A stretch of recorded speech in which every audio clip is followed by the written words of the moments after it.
In the last lecture, we talked about Gauss's law for magnetism, and apart from that, we talked a little bit about the magnetic force that is present in between two conductors, in between two parallel conductors. So we saw that the Gauss's law for magnetism was a nebula dot B is equals to 0, and we talked about the reasons behind that. We talked about that all the field lines in case of magnetic field are in the form of closed loop, and that is why whenever we calculate the value of integral for b dot ds for the whole closed surface, that is going to be equal to 0 always. So that is why we said that the Gauss's law for magnetism is always going to be this way, and we can say that these two equations can be given the name of law of conservation of magnetic flux, or law of non-existence of magnetic monopoles. Then we also said that the goal that was uh, to introduce a concept or introduce a method from which we can determine the value of magnetic field intensity as easily as we did back in electrostatics by using Gauss's law. That goal was not fulfilled by the Gauss's law for magnetism. This means that we will need some other method in order to understand how, or in order to be capable of calculating the value of magnetic field intensity in a more conventional or in a more convenient way. For that, we're going to talk about Ampere's law today. So the topic for today's lecture is going to be Ampere's law. Now we know that we studied a postulate when we studied the Maxwell equations, or reduced form of Maxwell equations. We studied a postulate that was a nebula cross H is equals to J, J being the current density. So he is saying that if we want to convert this differential form of this postulate into integral form, we can do that by using uh, Stokes theorem. So how can we do that? He's saying that when we convert this into its integral form, and the form that we will acquire after its conversion is going to be the expression for Ampere's law. So how can we convert this form into its integral form?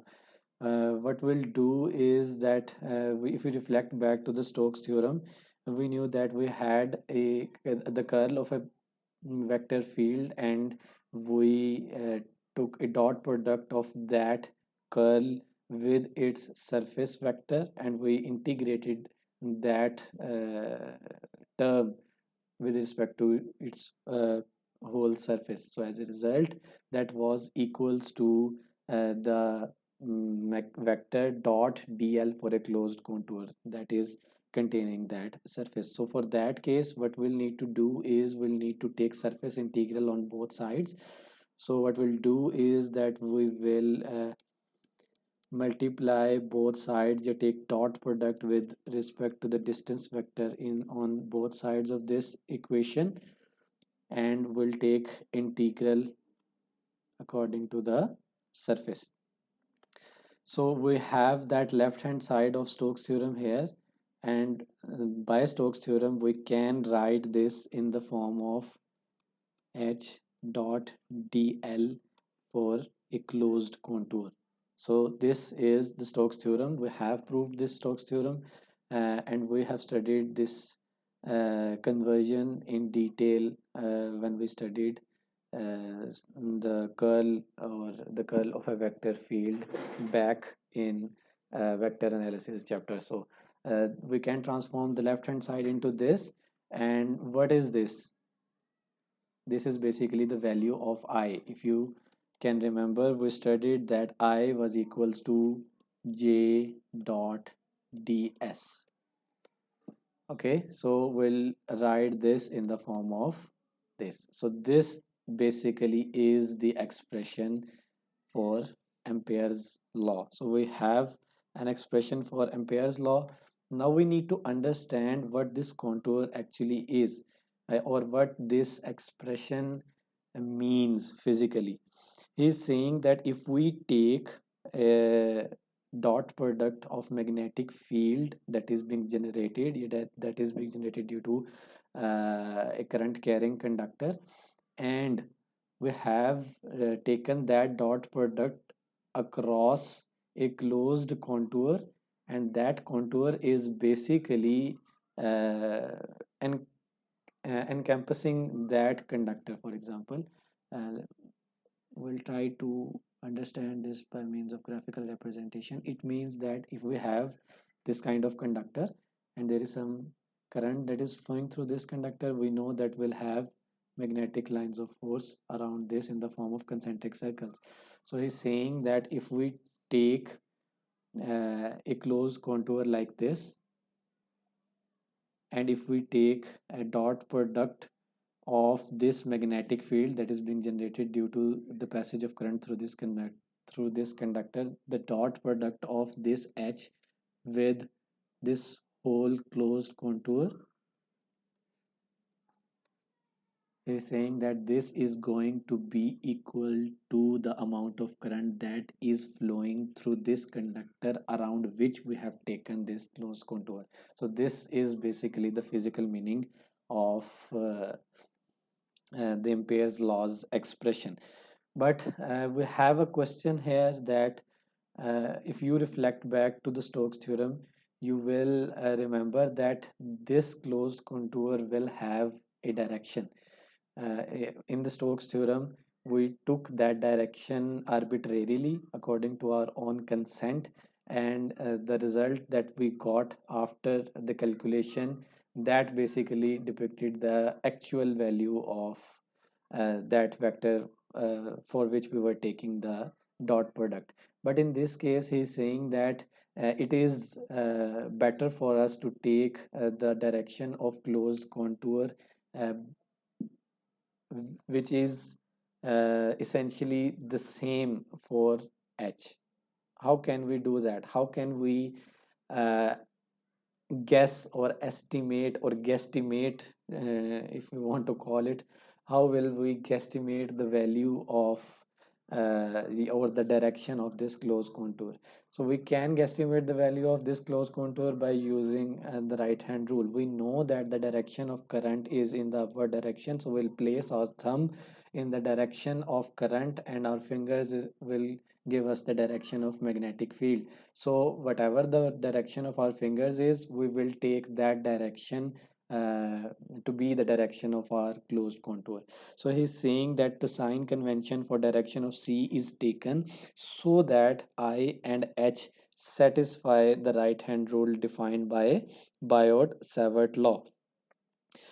So what was Biot-Savart law, and how do we calculate it? How do we estimated the value, or how do we estimated the direction of H by using Biot-Savart law? We always used the right hand rule. That is, if I is along the thumb, then the closed contour should be chosen along the movement of other four fingers. So if we do that, we can say, or we can elaborate this expression in the form of words, or yeah, we can elaborate this expression in words by saying that Ampere's law states that the line integral of magnetic field intensity H around a closed path is equals to the current traversing the surface bounded by that path. So this is the surface that was bounded by this path. If we took the dot product of H along this path, this was equals to the current that was traversing through this surface. So this is what the Ampere's law actually or physically means. So we'll try to understand this a little bit uh, in depth. So how are we going to do that? He's saying that let's suppose we are looking at this scenario from above. So we'll try to recreate this scenario by looking at it from top's perspective. We can say that if we're looking at it from this direction, we'll see that the current is coming towards us. So we can depict it by a dot. So this is basically this conductor, and the closed contour that we have taken, and this is going to be like this is the closed contour we have taken. So what's happening is that this current is passing through this conductor, and as a result a magnetic field is being produced, and we are taking the dot product of H with the contour. So we're selecting the uh, direction of contour by using a right hand rule. So right hand rule, this is the direction of contour. So we have duplicated that direction here. So if we take H at this point, the H is going to be the tangent. If we take H from this point, that is going to be tangent. And if we take the direction of DL from this point, this is also going to be tangent. So both of them are going to be in the same direction. Similarly, if we take the value of DL, this is also going to be in the same direction. So what happens is whenever we take the dot product of these two things for this whole closed path, we will get some kind of value, because there is nothing that is cancelling its effect. As a result, we will have some kind of value, and that value is going to be the value of current that is transversing through this conductor. Now we will move towards a more complex form. Like we said that this will only give us the value of the current that is passing through a conductor which is bound by this path. So what happens if this conductor is not bound by this path, or we have drawn this conductor at some other place, like uh, let's see, like in this case we have this conductor here, and what we did is that we uh, drew our path like this. So by the Ampere's law that we have studied, uh, now this path has not binded, has not bound any conductor in itself. So by this law, the result of H dot dl for this closed path will have to be 0. If it isn't 0, it means that our uh, the expression of our Ampere's law is not correct. So how is it going to be 0? We can estimate that by this diagram right here. So this is the direction that we took for DL, and what if we will now try to calculate the value of H dot DL for this closed path. We have to see if it is now equals to 0 or not. So if we take a look at this point, what will be the direction of a magnetic field due to this conductor? This is the magnetic field, this is the magnetic field, this is the magnetic field. So we'll draw this so that we can have an idea about what will be the direction of magnetic field.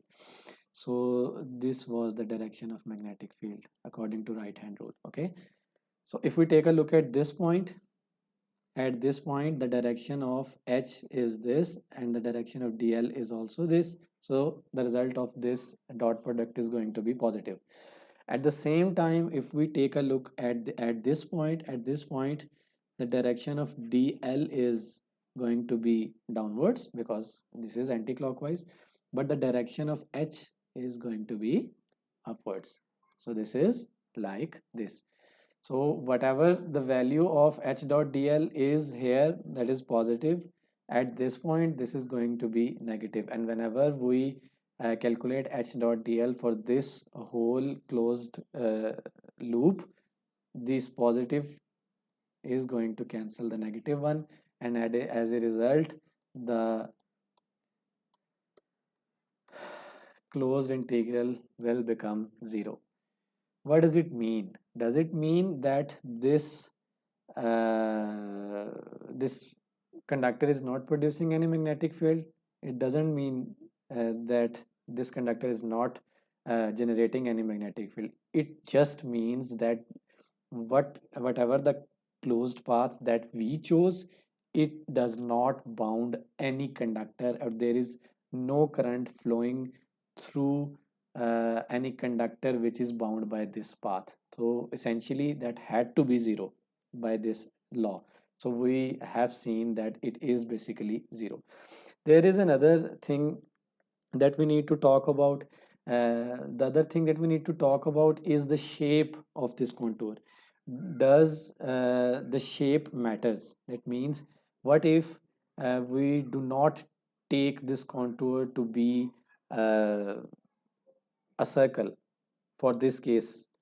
What if we consider it to be some arbitrary shape? Will the expression or the calculation uh, by Ampere's law will still give us the value of current that is transversing by a conductor that is bound by that path, or will that value differ to some extent? So we need to understand this. We need to understand that if we are free enough, or if we are independent of the path that we have selected, it means that we need to understand that we are free to choose any kind of path, or do we have to follow a certain type of closed path. So in order to understand that, let's suppose that we have the same conductor, and now we are not imagining a closed path to be circle. We are imagining it to be some kind of arbitrary shape. We'll say that it is like this. So by the concept of Ampere's law, we still have a closed path. By the concept of Ampere's law, we still have a closed path, and that closed path is bounding a conductor, which is obviously in this closed path. So as a result, this should give us the value of I. So we'll see that the value given by the value calculated by integrating h for this path, is it same for this path, or is there going to be some kind of difference? So for that case, or to understand that concept, uh, we'll need to give this contour a direction. So we'll say that the direction is once again like this, because we'll take the direction according to Biot-Savart law, according to the right hand rule. So this is the direction of dh. So in this case, what's going to happen? We'll say that we'll draw the magnetic lines of force due to this, so that we can guess the value of h at different points. So this is basically,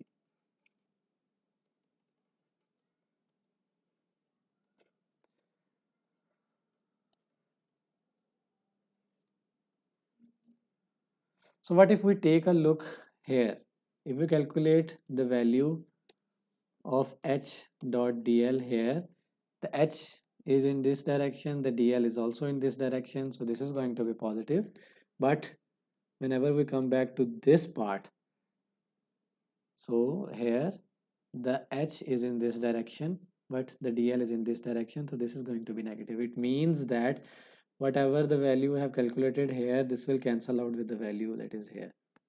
Similarly, this thing will remain as it is. So we'll say that this part will cancel out the contribution of this path.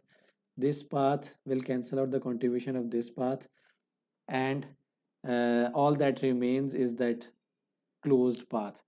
This path, this path, and this path, that will be equivalent to this thing. So as a result, the value that will get out of this, it is going to be equals to the I, which is the amount of current that is being passed through this conductor.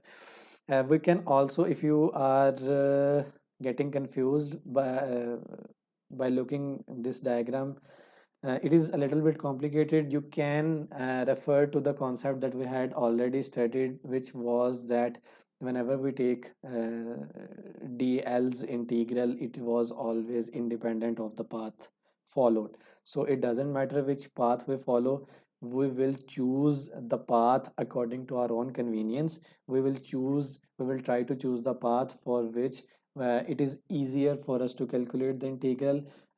But we are not bound by this law that we need to take into account a certain type of contour.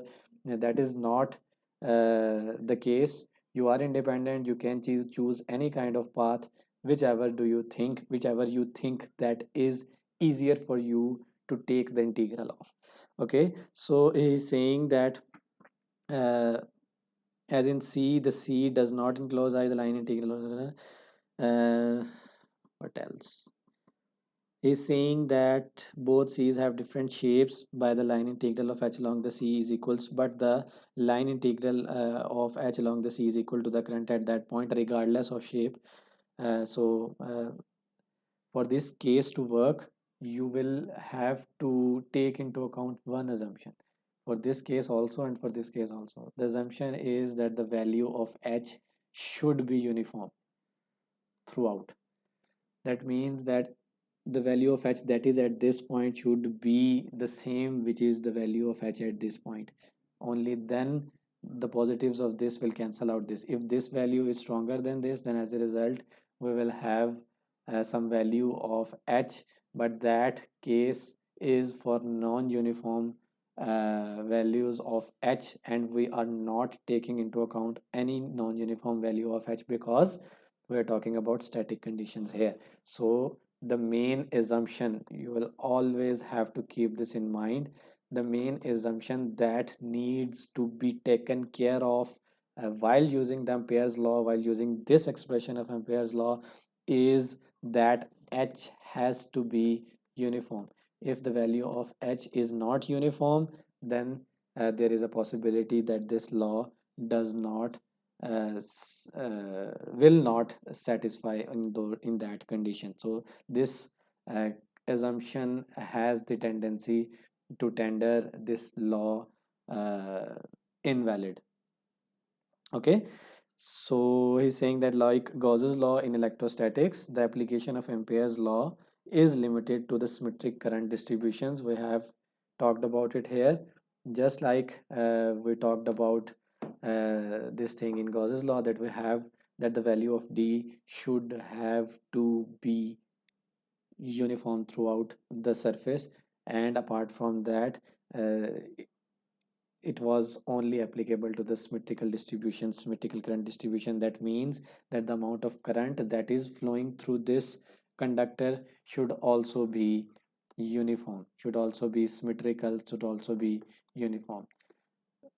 Okay, so these are the two assumptions, just like we had two assumptions in Gauss's law while we were discussing Gauss's law in uh, electrostatics part of this course.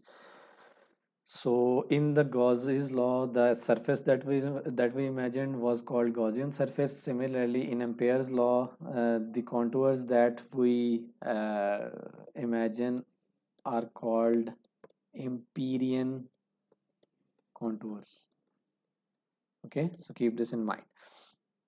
Now we will talk a little bit about an example, and in that example we will try to find out the values, or we will try to calculate the value of magnetic field by using Ampere's law. So there are three different examples for this, but the first one is a little bit lengthy, so we'll try to leave that for the next lecture, and we'll talk about the third one. Okay, so in the third example, we'll discuss the first two in the next lecture. In the third example, he's saying that please calculate the value of magnetic field of an infinite current sheet. So he's saying that we have a current sheet.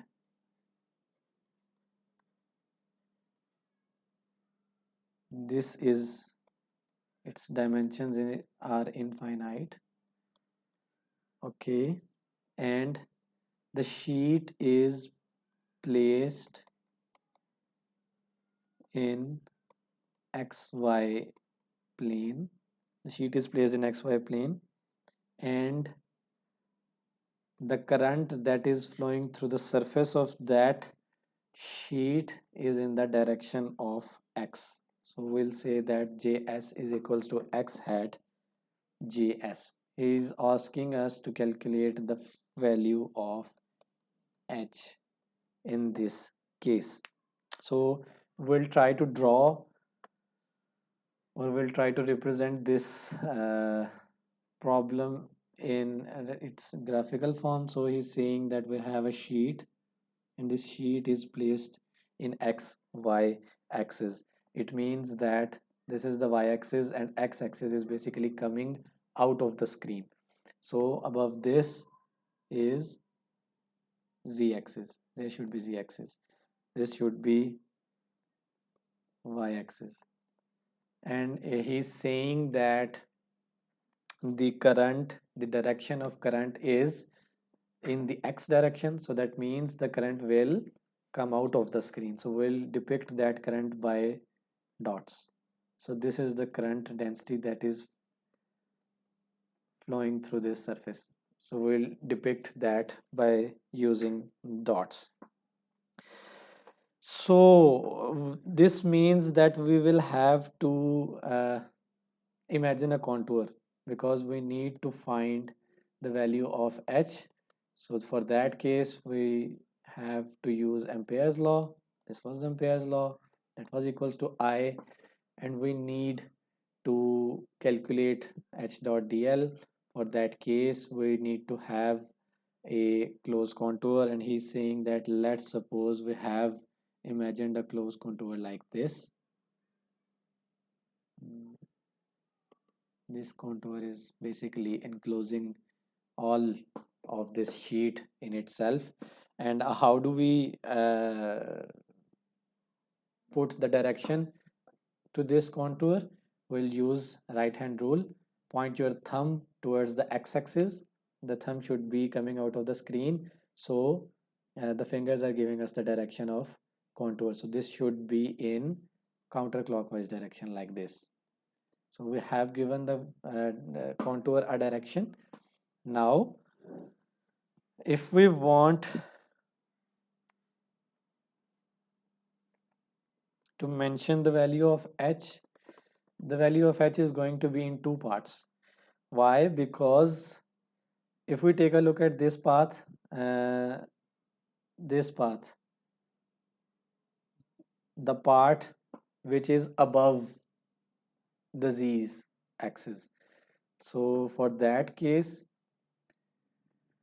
the value of h is going to be in minus y's direction. Why? Because this is the direction of magnetic field by right hand rule. So above this sheet the direction of h is going to be in minus y direction, and below this field or below this sheet the direction of h is going to be in plus y direction. We can say that why are we taking into account only y? uh, we should have taken these two sides into account too, but the problem is that this sheet has infinite length and infinite width. So whenever such a sheet is present in front of us, we will see, yeah, we will experience the magnetic field above it, and we will experience the magnetic field below it. We don't know the end of that sheet, we don't know how long that sheet is. So that is why we have broken it down into two different scenarios: the one in which the z is greater than 0, and the one in which z is less than 0. So we have two basic scenarios: one is above the sheet and the one is below the sheet. So for this case we can say that minus y hat h and plus y hat h. We still haven't calculated the value of h, but we are trying to uh, do that. Okay. uh, Apart from this, he's saying that the length of this loop is taken to be small l, and the width of this loop is taken to be small w. So what we need to do is that we need to calculate h dot dl for this closed loop, and that should be equals to I. Okay, but we have not been given the value of I, we have been given the value of js. We have been given the value of Js, and the expression for Js was ampere per meter. If you reflect back, if we want to convert it into amperes, or if we want to convert it into I, so what we'll do is that we will multiply it with L, small l. This will cancel out this meter from right here, and all will that will remain is I. Okay, so we can replace this I by writing it as JSL. So right now this is equals to this. So H dot dl for closed contour is equals to JSL. And how about this contour? We said that the uh, width of this contour is very small as compared to length. So we'll consider that this thing is 0. So we have already talked about it, that we are not taking this part of the loop into account. So if we're not taking this part of loop into account, and we're calculating the closed integral for this, we'll say that this is L plus this is L. So both these lengths will add up if we take the integral, and as a result, the integral will be H into 2L. This 2L, 1L is this, plus 1L is this. So this becomes 2L is equals to JSL. So this small l is going to be cancelled, and H is going to be equals to JS over 2. Putting this value right here, we can say that the value of H is minus y hat JS over 2 for Z is greater than 0, and plus y hat JS over 2 for Z is less than 0. So this is the value of H. We have found the value of H by using the only things that he has given us, the value of JS. So this example might confuse you a little bit. If you have any confusion, you can talk to me about it. I understand that in order to solve this example, we have taken so many assumptions, but the problem is that this is the kind of scenario that can only be solved by taking a lot of assumptions, because this is an infinite sheet. There are seriously a lot of things that needs to be taken into account if we want to solve this thing. So the one major assumption that was, we have taken the value of W to be very small as compared to the length. That can be justified if we talk about the infinite length and length of this sheet. We know that the sheet is too large. The contour that we have selected has to enclose all that sheet into it. So if that sheet is too large, it means that the part of contour that is above or below, they are going to be way much larger as compared to the width, because it is obviously a sheet. So what will be the width? It can be 1 inch at most, but the length could be of I don't know, thousands of meters for that matter. So we can exclude the contribution of W for this scenario. So that is the main uh, assumption behind all this calculation. That assumption is the one thing that led to this expression, and that assumption is also the one thing that helped us calculate the value of this line integral to be 2L. We have totally ignored the value of W here. So I hope you are satisfied with these justifications. If you are not, you know that you're always welcome to ask your queries in the interactive session. In the next lecture, we will talk a little bit about some proper applications of Ampere's law, in which we will find out the value of magnetic field intensity due to a straight conductor, and the one that we did for Biot-Savart law, that involved so many trigonometric functions, and that was very complicated to understand. But you'll see that how easy it is to calculate the value of H by using Ampere's law, and we'll get the same value, B is equals to phi hat mu naught I over 2 pi r, that we did by using Biot-Savart law. That was a little bit more accurate as compared to this, but this is going to be a lot more convenient as compared to Biot-Savart law. And after that, there is an example that involves a toroidal coil. We'll talk about that in the next lecture. So this is it for today. If you have anything that you are ambiguous about, you're welcome to ask your questions in the interactive session. Thank you so much.